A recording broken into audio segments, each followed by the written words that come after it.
Our flashback, September 16th, 2007, Brown Stadium. Derek Anderson in his first game that year, starting in a ball game after the Browns had been blown out the week before, starting Charlie Fry, threw 5 touchdown passes against the Bengals, 2 to Braylon Edwards, and the Browns beat the Bengals and Carson Palmer that day in an incredible game, 51-45. And the Browns offense really got launched on that day. Jim Donovan back with you on Lexus Sunday Strategy, joined by Sam Ratigliano, the Plain Dealers' Tony Grossi, and Doug Dieken. The Browns defense giving up a lot of big plays, and it normally happens in the second half. I mean, truthfully, the Minnesota game and then the Denver game and certainly last Sunday against Baltimore, although they had some big plays in the first half, it got away from them in the second half. Doug, is it just a case where this defense gets worn down? I think it's a case of getting worn down, and I think it's also a case of trying to make plays rather than just relying on the fundamentals of tackling. You're trying to knock the ball out. You're not wrapping up, but you're trying to, make a play. And also in your schemes, you're trying to gamble to make that stop, to get a negative yardage. And sometimes you guess right, sometimes you guess wrong, and they've not been guessing real well.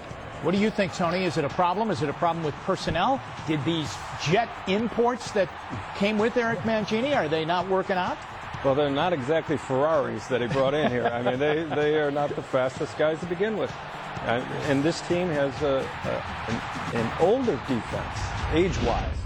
And after a grueling training camp and the amount of time they spend on the field because of their offense, I think they're just worn out way too early in a game and way too early in a season. And actually, today was the first day they went out with not without pads during the week to practice. Boy, how about that? You're talking, I mean, it's just October 1st, and you're talking about a team being gassed and worn out. How do you see it? Well, it's all about people. It's all about personnel. They can't stop the run. They don't have a pass rusher. They don't have shutdown corners. They knew that before they came here this year. They've given up over 1,300 yards. They've given up over 90-plus points. And right now, that whole arrangement of bringing all those guys in here from the Jets, maybe they're illegal aliens. Okay, let's go to the running attack now for Cincinnati. Yes, the Bengals have a running attack. We all kind of snickered a little bit last September 30th when Cedric Benson was brought in by the Bengals because he was basically kicked out of Chicago by the Bears for off-the-field problems and underperforming when he was with the Bears. And remember, he was a very high pick. He was in the top 5 when he came out at the University of Texas. But now they have found Tony Grossi, their running back, and he had his career game here last year, 171 yards against the Browns. Yeah, and he's picked up right where he left off. I mean, he's the second leading rusher in the AFC, I think the 3rd overall in the NFL, and I think he's making the offensive line look better than it is. I mean, their offensive line is a far cry from when they were a juggernaut on offense, and they're in transition. They don't have their number 1 pick, Andre Smith, on the field yet.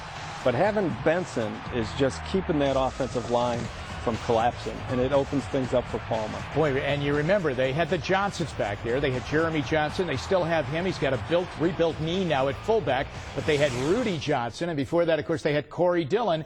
But this Benson's interesting, Sam. Well, he's the guy that really has ignited the football team, especially Carson Palmer. Isn't it interesting? A great player like Carson Palmer now has a running game he can count on. Benson had 76 yards, had 141 yards, and then once you give that to a quarterback, it's amazing how much better Flacco and Ryan and Sanchez are because of that. And Favre.